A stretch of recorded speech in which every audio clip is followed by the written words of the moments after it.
Support WrestleTalk! Donate on Patreon.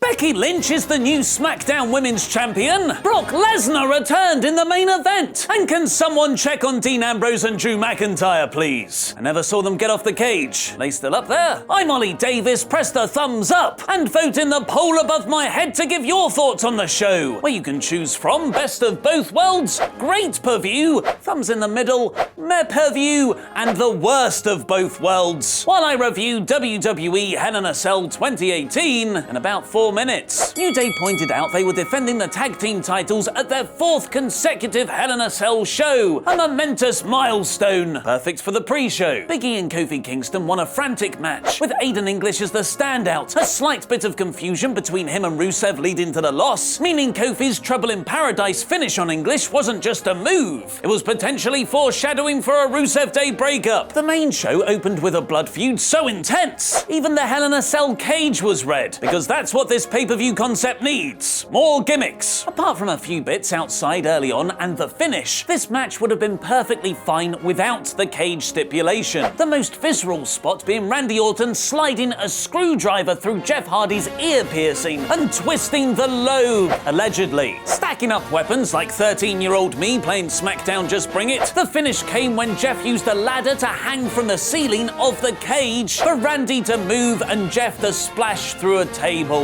EMTs were called down immediately, hinting the spot would be writing the already injured in real life Jeff off TV for a bit, but Randy still made the referee count the pin, because Hell in a Cell matches are supposed to end with a clear winner. Randy knows! So why didn't the main event? Becky Lynch and Charlotte had a terrifically neat match next, with both women working over specific body parts for their trademark submissions. Charlotte targeted Becky's leg, while Lynch went for Flair's arm. It made for a great story, with fast-paced action back and forth, and one which Becky eventually rolled up Charlotte to win. And continuing the badassery, rather than shake Charlotte's hand, Becky only raised the title and walked off. Well done, WWE! You reluctantly listened to your audience. The match of the night, however, was an amazing tag bout between Mac and Dolph and 2/3 of the Shield. Convincing nearfall after convincing nearfall made for an incredibly dramatic last 5 minutes, capped off by a very innovative finish. Drew hitting a Claymore on Seth as Rollins is midway through a Falcon Arrow on Dolph, for Dolph to fall on him and unconsciously make the cover. AJ Styles and Samoa Joe had a decent bout, but it suffered from quite obviously being a filler match in a larger feud. But it did benefit again from a cool finish, AJ rolling through the Coquina clutch to pin Joe, but also tapping out just before the 3 count, which the referee didn't see. Hopefully this will create an even more complex character for Joe, because now he's much more dangerous than just being a psychopath. He's a psychopath who's right. Another pay-per-view! Another month of getting depressed over why Daniel Bryan is positioned as a glorified mid-carder. A mixed tag with Bryan and Miz's wives was never something we wanted to see, and this match did nothing to fix that. Maryse won with a cheeky roll-up, and the feud must continue, just hopefully now without all the reality TV nonsense. Ronda Rousey selling her rib injury from Raw, Alicia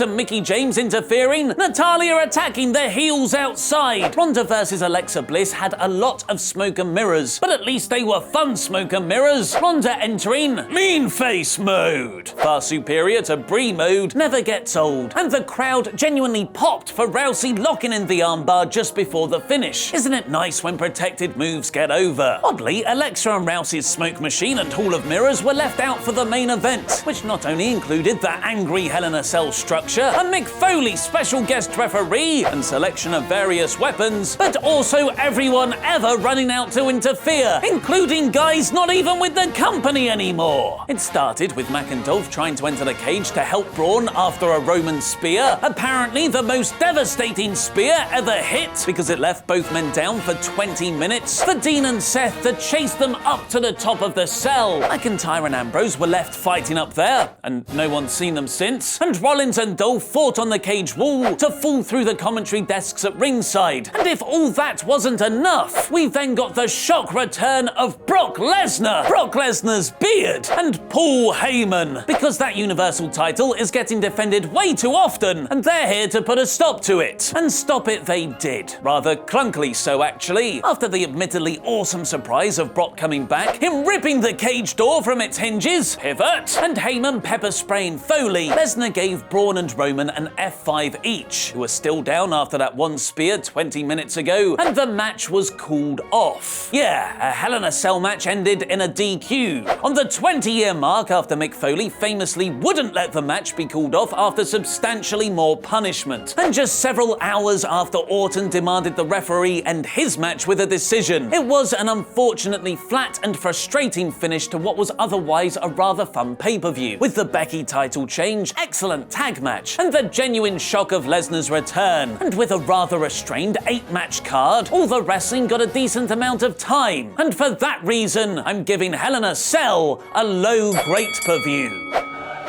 What are the top 10 Shawn Michaels return dream matches in WWE? Click the video on screen now to watch me and Luke count them down, and become a WrestleTalk pledge hammer on Patreon to help make weekly NXT reviews happen. I've been Ollie Davis, and that was wrestling.